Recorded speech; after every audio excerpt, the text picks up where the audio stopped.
जब वो बने रहे, जब वो ठहरे रहे प्रार्थना में, जब वो संगति में बने रहे, तो पेंतीकोस्त काम 2 अध्याय में देखते हैं जब पेंतीकोस्त का दिन आया तो वे सब एक जगह इकट्ठे थे। अरे वे कहाँ थे? कोई पढ़ दीजिए पेंतीकोस्त काम 2:1। जब पेंतीकोस्त का दिन आया तो वे सब एक जगह इकट्ठे थे और एकाएक आकाश से बड़ी आंधी की लिखा है जब पेंतीकोस्त का दिन आया, एक रिवाइवल का दिन वहां पर स्टार्ट हुआ है। एक ऐसी रिवाइवल जिसकी बात परमेश्वर ने योएल भविष्यवक्ता के द्वारा बोली गई थी, परमेश्वर ने अपने नबियों के द्वारा कही गई थी। और प्रभु यीशु ने बोला था अपने चेलों को कि यरूशलेम को ना छोड़ना, जब पवित्र आत्मा तुम पर आएगा और तुम सामर्थ पाओगे। पर मालूम है बहुत सारे लोग को छोड़ के चले गए, बहुत सारे लोगों को शायद अपने काम याद आ गए, बहुत सारे लोगों को शायद अपनी ड्यूटी बहुत बड़ी लगी, शायद बहुत सारे लोगों को अपने नाना का दावत खाना अच्छा लगा, शायद नाना का रिटायरमेंट बड़ा अच्छा लगा, शायद मामू की शादी में जाना बड़ा अच्छा लगा, शायद अन्य प्रकार की चीजें हो सकती हैं। पर मैं आपको बोल रहा हूँ पर कुछ चुने हुए लोग थे, शायद वहां पर चुने प्रभु ने 500 लोगों में कहा था पर वहां पर 120 लोग वहां इकट्ठे थे। समझ रहे हैं आप? आज यदि आप यहाँ इकट्ठे हैं, मैं कह रहा हूँ आप चुने हुए हैं, आप चुने हुए हैं। प्रभु को बड़ा सन कहने चाहिए पर प्रभु को क्वालिटी में प्रेम करने वाले चाहिए, जो उसकी आज्ञा पे चलते हो, जो उसके वचन को फॉलो करने के लिए, उसके वचन को पूरा करने के तत्पर रहते हैं। मैं आपको कहना चाहता हूँ जब वो एक जगह इकट्ठे थे, कहाँ थे? एक जगह बोलिए सब जो लोग एक जगह इकट्ठे थे। हालेलुया। जब पेंतीकोस्त का दिन आया तो वे सब एक जगह इकट्ठे थे। मालूम क्यों इकट्ठा होना है? संडे क्यों बोलते हैं पास्टर जी संडे कलीसिया में आइए? मालूम जब आप हर संडे आप आ रहे हैं, इकट्ठे हो रहे हैं, मैं आपको कह रहा हूँ एक दिन आएगा और भयंकर रिवाइवल यहाँ से स्टार्ट होगी। रिवाइवल आएगी नहीं, आ चुकी है, पर आपको बना रहना है। कितने लोग चाहते हैं कलीसिया आगरा की सबसे बड़ी कलीसिया हो जाए? कितने लोग चाहते हैं कलीसिया आगरा में विशाल हो और सामर्थ्य चमत्कार करने वाली कलीसिया हो? कितने लोग चाहते हैं? यदि आप चाहते हैं कि परमेश्वर कलीसिया को बढ़ाए, आपको उसके लिए प्रार्थना करना पड़ेगा। आपको निर्णय लेना है चाहे कुछ भी हो जाए, मैं कलीसिया को नहीं छोड़ूंगा, मैं चर्च को नहीं छोड़ूंगा, मैं संगति को नहीं छोड़ूंगा। क्यों? क्योंकि प्रभु यहाँ बड़ा कार्य करने जा रहा है। बहुत सारे लोग 500 लोगों को तो लगा कि शायद प्रभु ने नॉर्मल बात बोली है। आपको मालूम है जब वो चेले 120 लोग इकट्ठे थे वहां पर पवित्र आत्मा उतर आया। जब आप एक मन हो जाते हो, जब आप इस कलीसिया की उन्नति के एक मन हो जाओगे, मैं आपको कहना चाहता हूँ सिंपल शब्दों में, पवित्र आत्मा उतर आएगा और पवित्र आत्मा अपनी सामर्थ्य को प्रकट करेगा आपके ऊपर। कलीसिया जब सामर्थ्य से भर जाती है, मैं आपको कह रहा हूँ वहां पर 120 लोग थे, पर जब उन्होंने देखा पवित्र आत्मा उतर आया है और भी अन्य लोग वहां आने लगे। जब आप बने रहोगे और भीड़ आने लगेगी। कितने लोग चाहते हैं जो आत्माएं नरक में जा रही हैं, जो आत्माएं बीमारियों में मर रही हैं, जो शैतान उन्हें मार रहा है वो बचा लिए जाए। कितने लोग चाहते हो जो आप अपने घर की तरफ औरों को मत देखिए, अपने घर की तरफ देखिए, अपने परिवार की तरफ देखिए कैसे शैतान उनको नाश कर रहा है। आपको मालूम बीमारी कहाँ से?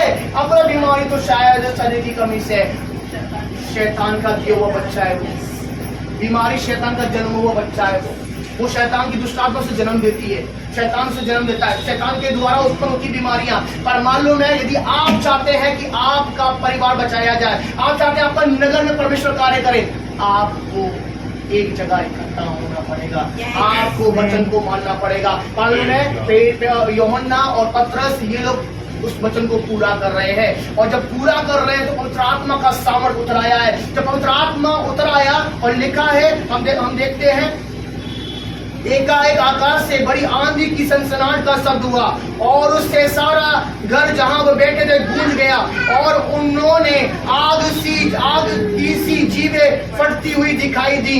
हालेलुया। मैं कह रहा हूँ ये अनुभव इस कलीसिया में जोरावर से होने जा रहा है। हमने सुना बेंगलोर के अंदर पवित्र आत्मा का सामर्थ्य उतर आया है। एक रिवाइवल वहां से मैं सुनी थी, बेंगलोर में बहुत भयंकर चल रहा है। कई दिन तक पवित्र आत्मा का जुम्बस वहां पर, क्योंकि वो लोग एक भूख के साथ, एक नीड के साथ कि प्रभु तेरी पवित्र आत्मा से भरना चाहते हैं। प्रभु ये कलीसिया वो आप पवित्र आत्मा के अनुभव को देखे। मैं आपको कह रहा हूं जब आप एक मन होंगे परमेश्वर अपने महान कार्य को करेगा। कितने लोग चाहते हैं रिवाइवल इस कलीसिया से स्टार्ट हो कि भीड़ यहाँ जाए और प्रभु वो लोगों को बचाए। मालूम कलीसिया क्यों जरूरी है? बताओ क्यों जरूरी है कलीसिया? कितने लोग जानते हैं कलीसिया क्यों परमेश्वर ने नियुक्त किया, कलीसिया को क्यों ठहराया है? शायद परमेश्वर की दया है, यीशु मसीह की दया है। कलीसिया इसलिए ठहराई गई है जो उसके बच्चे भटक रहे हैं। बहुत सारी भेड़ है जो आज बहुत संघर्ष में जूझ रही है, परमेश्वर उनको लेकर आना चाहता है। यदि आज स्थान खाली है, हमारे पादरी साहब एक बात को कहते थे, हम ज्यादा वचन नहीं जानते थे, ज्यादा कुछ नहीं मालूम था, तो यूँ कहते थे कि भेड़ भेड़ को जन्म देती है, चरवाहा चरवाहों को जन्म देता है। मैं आपको कहना चाहता हूँ, आज आपकी जिम्मेदारी है। आप चाहते हैं प्रभु आपके जीवन में काम करे, पहले सुसमाचार तक प्रचार करो। आप चाहते हैं प्रभु आपके लाइफ में बड़े काम करे, आप जाओ लोगों को लेकर आओ। कलीसिया को भरना भेड़ों की जिम्मेदारी है, आपकी जिम्मेदारी है। मैं आपको कहना चाहता हूँ, ये कलीसिया सामर्थ्य से इस्तेमाल होना चाहती है, तो आपको तैयार करना पड़ेगा अपने आप को। आपको वचन में बना रहना पड़ेगा, आपको ठहरना पड़ेगा उसकी उपस्थिति में। मालूम है, मैं आपको एक बच्चे के बारे में बताना चाहता हूँ जिसका नाम शेमुएल है। पहला शेमुएल, उसका 3 में लिखा हुआ है। जब शेमुएल बादशाह के संदूक के पास बैठा हुआ था, आपको मालूम है जब आप परमेश्वर की उपस्थिति में बैठते हैं, जब आप प्रार्थना के घर में रहते हैं, शेमुएल भी प्रार्थना के घर में बैठा हुआ है, लेटा हुआ है, सो रहा है। मैं आपको कह रहा हूँ, जब आपका दिन रात प्रभु की हुजूरी में रहेगा, जब आप प्रार्थना में रहोगे, आप शायद जॉब पर हो तब भी आपका आत्मा प्रार्थना कर रहा है, तब भी आप धुन में लगे हो। शायद आप बोले मैं जॉब करता हूँ, भैया मैं कैसे प्रार्थना कर सकता हूँ 24 घंटे? आप आत्मा में रहकर प्रार्थना कर सकते हैं, आप दिन भर प्रभु का धन्यवाद कर सकते हैं। अरे पास्टर जी मुझे अन्य भाषा नहीं मिला, आप धन्यवाद कर सकते हैं। दिन भर आपकी आत्मा स्तुति करती रहनी चाहिए। मैं कई बार रात में अन्य भाषा बोलते बोलते सो गया, जब सो के उठा तो मेरा मुंह चलता हुआ दिखा। मुझे मेरा अनुभव है, मैं आपको बता रहा हूँ। आप खुद सोते हुए भी अन्य भाषा बोल सकते हैं, आपके लिए कोई बाधा नहीं है। बाइबल कहती है मसीह की मोहब्बत से हमें कौन जुदा कर सकता है। पौलुस कहता है इस बात को, क्या आपकी नींद आपको रोक सकती है? क्या आपका वर्ग आपको रोक सकता है? क्या आपका संसारिक संबंध आपको रोक सकता है? नहीं रोक सकता। बहुत सी जगह लोग मुझसे बातें कर रहे होते हैं, मेरी आत्मा प्रार्थना कर रही होती है। शायद भैया आप जानते हैं, भैया हम सीखे इनके द्वारा, पर मैं आपको बोलना चाहता हूँ, आपको बना रहना पड़ेगा प्रार्थना में, आपको दुआ के घर में रहना पड़ेगा, आपको यरूशलेम को नहीं छोड़ना है। यदि आप चाहते हैं आपकी लाइफ में चेंजिंग आ जाए। आपको मालूम है पतरस जो मछली पकड़ने वाला था, उससे पहले 3 बार यीशु का इनकार किया, और यहाँ तक कि वो वापिस भी चला गया जब उस आज्ञा को उसने ले लिया। मालूम है पतरस उस कलीसिया का अगुवा करके ठहर गया। पतरस उसको लीड कर रहा है कलीसिया को, कलीसिया पर बड़ा अभिषेक प्रभु ने उसके ऊपर रखा, और मालूम है वो उसको लीड कर रहा था। पवित्र आत्मा उसके द्वारा बड़े बड़े कामों को किया। शायद आपका पास्ट कैसा भी हो, यदि आप एक वचन को ले लिए हैं, यदि आप कलीसिया में बने हुए हैं, परमेश्वर चीजों को क्रिएट करेगा। समझ रहे हैं आप? मालूम है पतरस जब पवित्र आत्मा से भर गया, पतरस यूहन्ना मंदिर के पास मंदिर पे जा रहे थे, और 3 अध्याय में लिखा है एक जन्म से लंगड़ा व्यक्ति कई समय से वहां बैठा करता था। वो रोज जा रहे थे, उसको कोई फर्क नहीं पड़ रहा था। पर जब पवित्र आत्मा आता है, जब परमेश्वर का बोझ आपके ऊपर होगा, पवित्र आत्मा का सामर्थ्य आपके होगा, लंगड़ा व्यक्ति खटने लगेगा। क्या होगा? लंगड़ा व्यक्ति खटने लगेगा। यदि आपको आपके घर की समस्या देख के दुख नहीं हो रहा है, यदि आपको अपने पड़ोसी को देख के दुख नहीं हो रहा है, कहीं ना कहीं पवित्र आत्मा से काम नहीं कर रहा है, कहीं ना कहीं आपका समर्पण नहीं है। जब आप आत्मा से भर जाते हो ना, आपके अंदर परमेश्वर का हृदय काम करता है, आपके अंदर से परमेश्वर का वो प्रेम काम करेगा। आप लोगों को देखोगे और लोगों को देखकर आपके आंसू आने लगे। एक बार की किस्सा बताना चाहता हूँ, स्टार्टिंग के दिनों की बात है, समय ज्यादा हो रहा है, स्टार्टिंग के दिनों की बात है। और एक आंटी थी, उनका पैर गला हुआ था, भयंकर गला हुआ प्लस उनको डायबिटीज थी।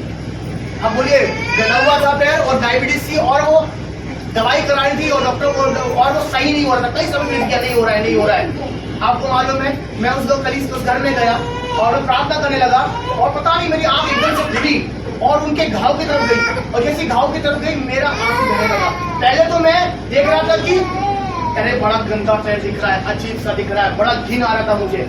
जब मैं आत्मा में प्रार्थना करने लगा और प्रभु ने मुझे दिखाया, और मैं रोने लगा, और मेरा हाथ उसी घाव पे गया, और जैसे इस घाव पे हाथ, पहले तो मैं घिन कर रहा था, ये कैसा गंदा बड़ा भद्दा दिख रहा है, पर मालूम है जब प्रभु का प्रेम आता है ना, मुझे मालूम ही नहीं चला मैंने घाव पर हाथ रख दिया इस करके। मैं सच बता रहा हूँ आपको, ऐसा लग रहा था मैं अपने घाव की प्रार्थना कर रहा हूँ। यदि आज आप अपने पड़ोसी को देखकर या अपने परिवार के बीमार लोगों को देखकर आपको तरस नहीं आ रहा है, कहीं ना कहीं कुछ गड़बड़ है।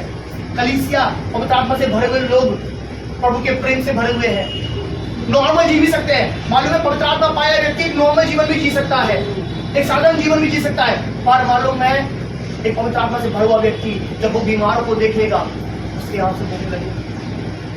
ये बाइबल का कि यीशु मसीह भीड़ को देखे लगा और रोने लगा। यीशु मसीह उसके आंसू यीशु मसीह तरस से भर गया और कह रहा है कि ये 3 दिन से भूखे हैं, प्यास से उनको तरस आ रहा है यीशु को। क्यों? क्योंकि वो परमेश्वर के प्रेम से भरा हुआ है। आपके अंदर परमेश्वर का प्रेम होना। मैं आपको बोलना चाहता हूँ, जब मैं उस घाव को देखा मैं रोने लगा और मैं सच करूं मैंने ऐसे ही घाव पे हाथ रख दिया और मैंने बोला प्रभु दया कर। मुझे सब प्रार्थना करना भी नहीं आती थी, नया था, कुछ नहीं मालूम है मुझे। मैं कोई पास्टर नहीं था उस समय, सिर्फ एक प्रार्थना करने वाला था, अन्य भाषा भी मेरे को नहीं आया था। सिर्फ मैं उस प्रेम पे होकर मैंने हाथ रख दिया, प्रार्थना करके आ गया। और मालूम है डॉक्टर ने बोला था उसको कि ये अगले सप्ताह इनका पैर काटा जाएगा, इनका ऑपरेशन किया जाएगा, इनका पैर काटा जाएगा। मैं आपको बोलना चाहता हूँ, आपको कुछ आता हो या ना आता हो, यदि आपको बस एक ही धुन चाहिए, प्रभु की कलीसिया बढ़े। परमेश्वर ने जिस कलीसिया में आपको नियुक्त किया है, जिस कलीसिया में आपको रखा है, वो कलीसिया बढ़े। मैं आपको कह रहा हूँ परमेश्वर आपको इस्तेमाल करेगा, परमेश्वर आपको इस्तेमाल करेगा, परमेश्वर आपके द्वारा काम करेगा। मैं आपको बोलना चाहता हूँ, एक सप्ताह बाद जब मुझे बोला गया कि डॉक्टर ने बोल दिया कि अब पैर नहीं कटेगा, डॉक्टर बोला था पैर काटा जाएगा। जब प्रार्थना कर दी गई क्योंकि मैंने नहीं छुआ, मेरे छूने से कुछ हो भी नहीं सकता, और जब मसीह यीशु हमारे अंदर से होकर काम करता है तो ऑपरेशन कैंसिल हो जाते हैं। मैं कहना चाहता हूँ आज प्रभु आपको चाहता है कि मेरी बहन मेरे भाई तुम जाओ और इस कलीसिया को उन्नति के कार्य करो। आपको इसलिए दिया गया या बोए, आप इसलिए बोए गए हो कि आप यहाँ फल लेकर आओ। यदि आप इस कलीसिया में आए तो आप इस कलीसिया में बोए गए हो। जब बोए गए हो तो यदि आप बीज को बोते हैं तो बीज कहीं और फल लाता है या उसी जगह पे फल लाता है?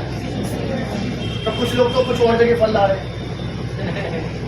मुझे नहीं मालूम है क्यों बोल रहा हूँ, शायद मैंने इसमें दो 3 टॉपिक बोल दिए हैं। पवित्र आत्मा भविष्यवाणी कर रहा है वचन के द्वारा, आपको समझना पड़ेगा कहाँ आप फल ला रहे हो। आप बोए इस कलीसिया के ले गए हो। प्रभु ने कहा यरूशलेम को मत छोड़ो, मेरे घर को मत छोड़ना, मेरी पिता की एक प्रतिज्ञा है। मालूम है कई सारे लोगों ने प्रतिज्ञा को खो दिया है, परमेश्वर की यीशु की बातों को हल्के में ले लिया।